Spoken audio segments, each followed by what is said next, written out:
ఈ 2025లో ఎన్ని ఘోరాది ఘోరాలు జరిగాయో తెలుసా?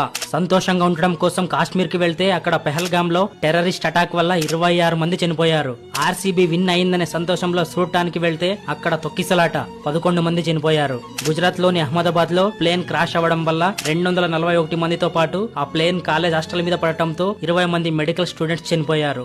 మొన్న కర్నూలులో ఒక యువకుడు తాగి బైక్ నడపడం వల్ల అది కింద పడటంతో బస్ ఫైర్ యాక్సిడెంట్ వల్ల 20 మంది కాలి బూడిదైపోయారు. నిన్న రంగారెడ్డి జిల్లాలో టిప్పర్ డ్రైవర్ ఓవర్ స్పీడ్ వల్ల టిప్పర్ బస్ మీద పడటంతో కంకర్ బస్ లోకి వెళ్లి 20 మంది చనిపోయారు. ఫైనల్ మెసేజ్: నడుచుకుంటూ రోడ్డు మీద వెళ్లినా చనిపోతున్నారు, బైక్ మీద వెళ్లినా చనిపోతున్నారు, కార్ లో వెళ్లినా చనిపోతున్నారు, బస్సులో వెళ్లినా చనిపోతున్నారు, ట్రైన్ లో వెళ్లినా చనిపోతున్నారు, చివరికి ఫ్లైట్ లో వెళ్లినా కూడా చనిపోతున్నారు. ఇవి కాదని ఇంటి దగ్గరే ఉంటే సునామీలు, భూకంపాలు, తుఫాన్ల నుంచి వచ్చే వరదల వల్ల చివరికి కరోనా లాంటి వ్యాధుల వల్ల చనిపోతున్నారు. ఒక్కటే మాట బ్రదర్, మనం ఉండేది 4 రోజులే. ఆ 4 రోజులు మనకి నచ్చినట్టుగా సంతోషంగా గడుపుతాం. మోసాలు, ఆవేశాలు, అసూయలు, అహంకారాలు వద్దు. ఈ వీడియో నచ్చితే ఒక్క లైక్ చేయండి. కామెంట్స్ లో ఈ మరణం గురించి ధైర్యం కోసం ఒక్క మెసేజ్ చేయండి. Thanks for watching. Yo, this your body, you put in my heart for lockdown, for lockdown.